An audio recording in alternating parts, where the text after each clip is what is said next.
You've always been told that movement is the best stat in Fire Emblem ever. But did you ever consider that maybe you were deceived? Or that it was an echo chamber of information that nobody really took the time to disprove? Granted, movement is very, very good. But is it actually the best stat in the game? For many years, we've been lied to by the Fire Emblem community, arguing that movement is the best thing that's ever happened, and that generals suck, and that anything that doesn't have movement shouldn't even be considered or not utilized at all. Other players do recognize that there is some value in other stats and in other portions of Fire Emblem gameplay, but for the majority of it, people tend to agree that movement is just the best stat in the game. The truth is, this is a little reductionist, and more importantly, it's wrong. You won't be able to beat Maniac Mode Path of Radiance if you can't kill Ashnard. You can't scratch Harden with the unit holding the Light Sphere? GG. You can get soft locked on stats against final bosses and other enemies in the game, but you can't get locked out based on how much movement you have in the game. So how could it be the most important stat, and the best stat, if so many win conditions aren't actually tied to it? Let's take a look in depth on the matter of movement, and why it is a very, very strong stat, but not the most important stat in the game in my opinion. Looking at it from an absolute perspective, if a unit were to have the maximum move in the game, 99, it can reach anywhere. But if it had 0 or 1 point in all stats, it might as well be a ghost, because it's useless outside of ferrying other units. Fundamentally, that means movement is not the only stat that matters. That means every stat is somewhat important, and rightfully so. They do indeed matter for your game. The only case in which I would say you could have 99 movement and no stat at all and still be very useful is if you're a dancer, because you never see combat anywhere, or at least not supposed to. When we think about movement in general, more range equals more options and more possible actions to be taken, which is a fantastic thing for action economy. Being able to bring a unit from here to over there really fast, or being able to move up with a group of cavaliers, hit and run, and then come back is really good. But what actions are really necessary in order to progress in a Fire Emblem game? Most of the game in the series rely on one thing: combat. You have to have combat. In order to beat the game, your characters have to be able to defeat the enemy characters. Even more so, for the majority of the games, they rely heavily on enemy phase combat, meaning that you put a unit on the fringe of an enemy phase range so that you can break up the block formation of enemy coming in, you perform combat with them. In this specific scenario, which is actually the majority of combat in most Fire Emblems, most of the movement is actually coming from the enemy and not by you. Sure, reaching the position is important and requires movement, but more often than not, barring some specific titles like Genealogy, your units can find ways of keeping up. This is even more apparent in titles that have things like warp staves, rewarp, reposition, carry, all that stuff. So movement is an important stat, but the movement stat itself may not be as important as we believe it to be when other options exist to actually extend someone else's range. Think about Engage, how a low move unit can still be useful because of Sigurd's Ring. It increases the character's movement, but that character's original movement stat can be low and it wouldn't matter. It's a tool to an end. Warp staves increase somebody else's movement as well. The unit warping could have move 1 and it wouldn't matter. Same thing for rescue. All these things go to show that movement is very good, but the movement stat itself can actually be overridden by other available tools in the game. I'm not gonna lie though, nobody would ever say getting +1 move is bad. But then again, nobody would ever say getting +1 of any stat is bad. I'll concede, however, that +1 move goes a long way, especially if you're considering side objectives and the urgency to some maps. However, is it truly the best stat in the game? Let's take a look at combat importance. Usually, you have a couple of carry units that perform the majority of the combat. Sprinkle in some utility bots for healing, specific counters to types of units on maps such as siege tomes, and movement shenanigans, so warp, rescue, you can even say carry. Ultimately though, combat carries the game. It is the crux of every single encounter. Can my unit beat that unit?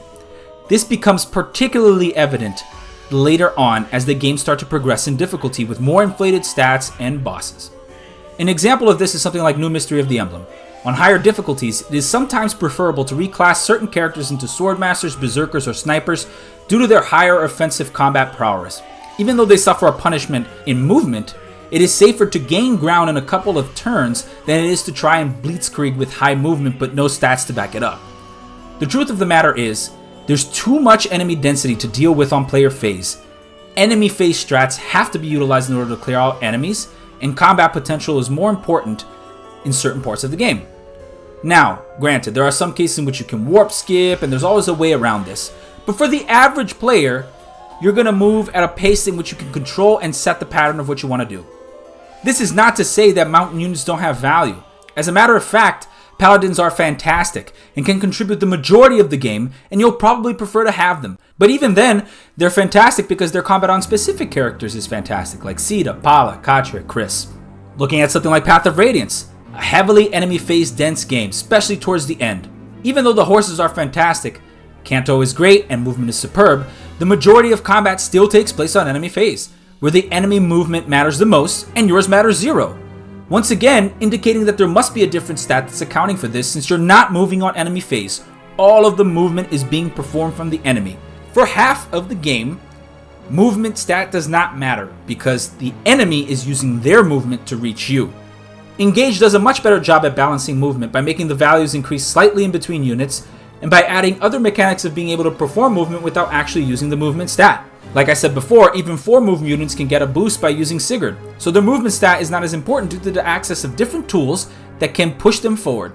Warp staffs work in a similar fashion, allowing units to extend their range and act in certain areas that otherwise wouldn't be capable of accessing, all without considering the movement stat. Again, I'm not arguing that movement is bad. I'm not even arguing that movement isn't a good stat. What I'm saying is that it's not the best stat in the game. It can be artificially conferred, and there are ways to work around it that can extend range that is not necessarily having 7 movement but low stats. In all these examples, the crux of the matter remains the same.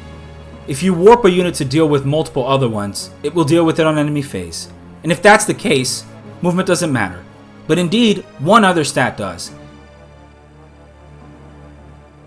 which is speed, the most important stat in the game.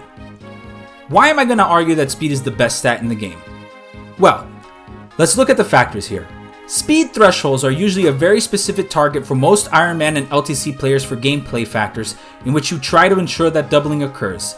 Even on something like a 0% growth, you're actually trying to reach a specific threshold of speed so that you can double enemies so that you can defeat them in combat. Doubling is super important for 2 reasons. 1, it doubles your damage output. Even with low attack stats, you can still perform massive damage by doubling. Even more if you take into consideration effective weaponry. Another thing that speed does is prevent doubling. Now this may seem unimportant, but it's actually very, very tangible in its implications. Let's say a unit has 40 HP and 7 def and 7 res, but a speed threshold in which it won't be doubled. It has an effective 47 magical physical bulk. Let's say another unit has 40 HP, but a def res of 12. 5 points more is pretty good, right? However, this second unit can get doubled. Now let's take a mage with 20 attack, factoring in everything. The first unit will be 20 minus 7 equal 13 damage. The second unit will be 20 minus 12 times 2, which is equal to 16 damage. Even though the second unit had higher defensive stats, the prevention from doubling due to effective speed conferred the original unit more bulk than the defensive stat one. This is also a reason why people that say that res or defense are really good stats are really overrating them. Part of the reason is, if you have points of HP and can't be doubled, they're worth the same, so it really doesn't matter if you have high defensive stats. If you're being doubled, it's even worse, because unless you're taking 0 damage, you're doubling the damage you're taking and defense is lowering its value. So it doesn't really make sense to rate defense or resistance at a very high point. However, speed is used on offensive and defensive portions. Consider this. A unit is strongly defined by its speed stat. If it's a dump stat, it's more often than not a good unit and the other stats are allocated correctly. Dumping your speed stat so you can get a high offense or a high defense is okay, as long as there's a way to mitigate damage, like Worry Fighter, or if it's a pure player phase nuke, something like Lilina.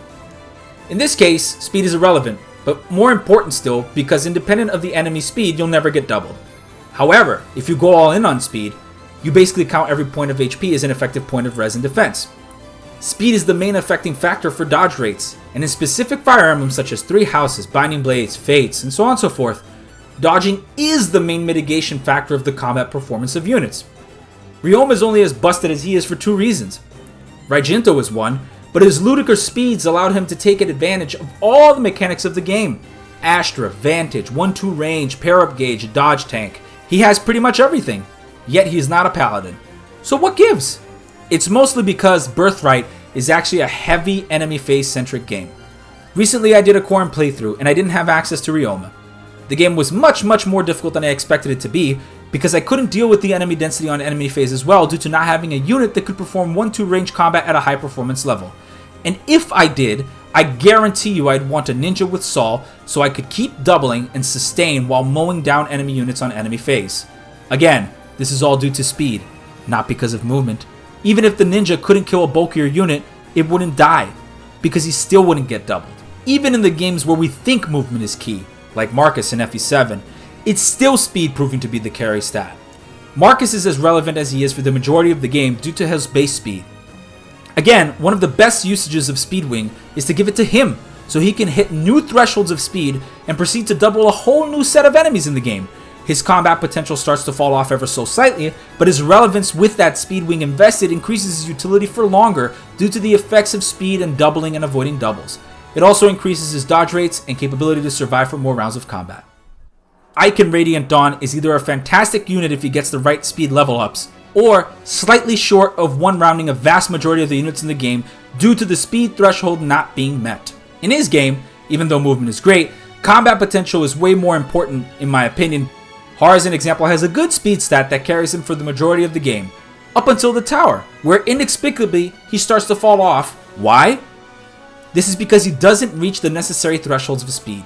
This also is the same argument for bringing Silver Knights over Gold Knights due to the speed stat difference between the classes. It's only a couple of points, but it's enough to reach that threshold, which goes to show if the thresholds that we're computing are that of speed for everything. When you open up a map, you're looking at people's stats and you're considering their speeds to see if you can double or even combat, then speed must be the most important thing. Every time there's a significant threat on the battlefield, it's usually strong because it can either double in one round one of your units, or it can outright tap them with the Siege Tome. So in either case, it's a net zero equation. Either it's too fast and it'll kill you, or it might as well have zero speed because it has 1 billion attack. Think of Kel in like Fire Emblem 6 and how he can just slice through the majority of the cast at that point, in which the best resolution is actually to allow yourself to be doubled with a mage at range to only take 10 damage from Lightbrand as opposed to trying to challenge him at 1 range.